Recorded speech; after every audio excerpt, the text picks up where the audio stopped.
Assalamualaikum warahmatullahi wabarakatuh. Perkenalkan, nama saya Evita Sri Rahma. Saya adalah mahasiswa program studi pendidikan guru sekolah dasar kelas 4C dengan NPM 20234064054142. Pada kesempatan kali ini, saya ingin mempresentasikan materi pada mata kuliah media pembelajaran SD berbasis ICT dengan judul konsep dasar media pembelajaran.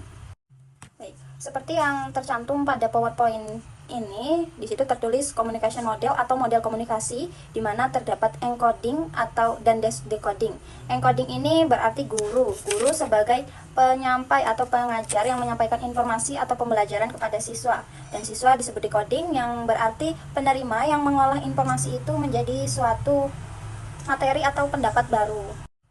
Guru pada model komunikasi ini bertugas untuk menerjemahkan, menganalisis, dan mentransformasi serta mengubah.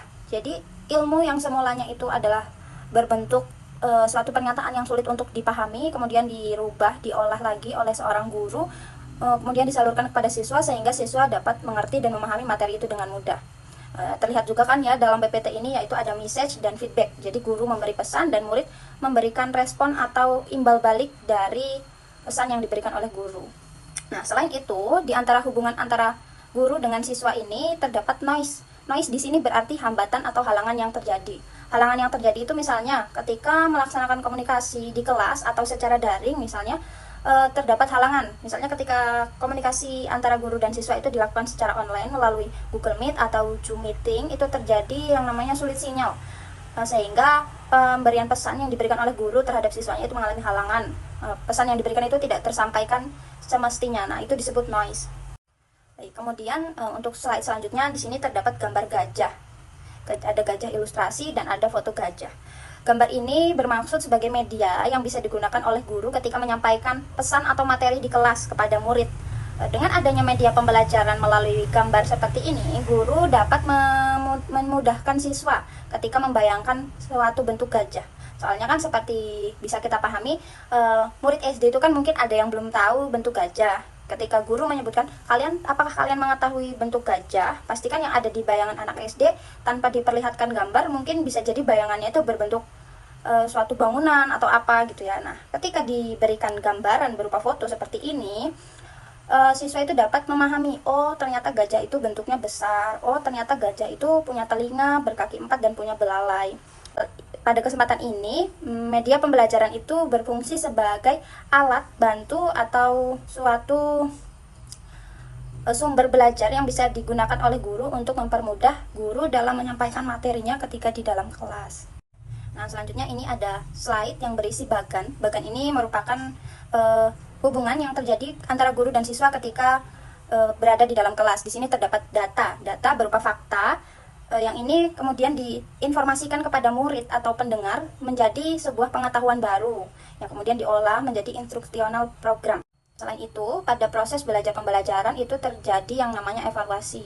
Evaluasi ini digunakan sebagai bentuk koreksi dari guru terhadap pembelajaran yang sudah dilaksanakan di kelas bersama dengan murid-muridnya. Dari kedua bagan yang sudah ditampilkan tadi, bisa kita ambil kesimpulan bahwasanya belajar adalah proses perubahan perilaku, belajar adalah aktivitas yang disengaja. Jadi kalau terjadi aktivitas yang tidak disengaja dan itu memperoleh pengetahuan baru, itu belum bisa disebut belajar. Karena pengertian yang kita dapat bahwasanya belajar itu adalah aktivitas yang disengaja. Jadi kalau tidak disengaja itu tidak bisa disebut sebagai belajar. Selanjutnya yaitu tujuan pemanfaatan media pembelajaran. Pada slide ini menuliskan bahwasanya tujuan media pembelajaran yaitu memperjelas penyajian pesan agar tidak terlalu bersifat verbalitas sehingga mempermudah peserta didik dalam memahami pesan yang disampaikan. Seperti yang sudah saya jelaskan pada slide gambar gajah tadi, bahwasanya gambar gajah di situ ketika ditampilkan di depan kelas itu bisa membantu murid untuk memahami bagaimana sih sebenarnya bentuk gajah itu kakinya berapa, seperti itu. Nah, yang kedua yaitu mengatasi keterbatasan ruang waktu dan daya indera. Yang ketiga, menarik minat perhatian peserta didik dalam proses pembelajaran. Kadang kan dalam kelas itu murid merasa bosan ya ketika gurunya tidak memberikan inovasi terbaru. Nah, dengan adanya media pembelajaran ini, itu bisa menarik minat perhatian peserta didik pada saat proses pembelajaran itu terjadi. Yang selanjutnya, manfaat media pembelajaran yang keempat yaitu menimbulkan gairah belajar peserta didik. Yang kelima, memungkinkan terjadinya interaksi yang lebih langsung antara anak didik dengan lingkungan dan kenyataan. Yang keenam, memungkinkan anak didik belajar sendiri-sendiri menurut kemampuan dan minatnya. Dan yang ketujuh, mempersamakan pengalaman dan persepsi antar peserta didik dalam menerima pesan. Selanjutnya, kedudukan dan fungsi media pembelajaran. Fungsi media pembelajaran di sini yaitu menginformasikan tujuan pembelajaran, memotivasi peserta didik, menyajikan informasi, baik informasi dasar, pelengkap atau pengayaan, menstimulasi diskusi dan interaksi peserta didik, mengarahkan aktivitas peserta didik belajar bagi peserta didik, mengontrol aktivitas peserta didik, memberikan penguatan, memberikan simulasi, melakukan penilaian, administrasi dan penelitian dan pengembangan. Selanjutnya terdapat 9 peristiwa yang harus terjadi pembelajaran. Jadi dalam suatu pembelajaran di kelas itu terdapat 9 peristiwa yang harus terjadi. Yang pertama, memastikan semua siswa fokus. Jadi sebelum guru memulai pembelajaran itu guru perlu memastikan bahwasanya anak didik yang akan diampunya itu siap dan fokus untuk menerima pembelajaran yang akan diberikan. Yang kedua, menginformasikan tujuan ke peserta didik. Jadi sebelum memulai pembelajaran, guru itu lebih dahulu memberitahu bahwasanya pada hari ini kita akan mempelajari materi ini, kita akan melakukan ini dan ini. Yang ketiga yaitu pengalaman masa lalu atau apersepsi. Jadi sebelum pembelajaran itu dimulai, guru terlebih dahulu melakukan apersepsi. Apersepsi yaitu menghubungkan materi yang akan dipelajari hari ini dengan materi yang kemarin sudah dipelajari. Kemudian guru menjelaskan materi. Kemudian guru menyediakan tuntunan panduan sehingga terjadi diskusi. Yang selanjutnya yaitu murid memberikan feedback atau imbal balik terhadap materi yang sudah diberikan oleh guru.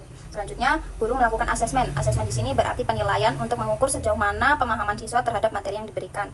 Yang selanjutnya yaitu guru menganalisis kemampuan siswa dan juga pemahaman siswa. Jadi, setelah dilakukannya asesmen itu, guru bisa mengetahui sejauh mana pengetahuan siswa terhadap materi yang diberikan. Yang selanjutnya yaitu meningkatkan ketahanan pemahaman siswa.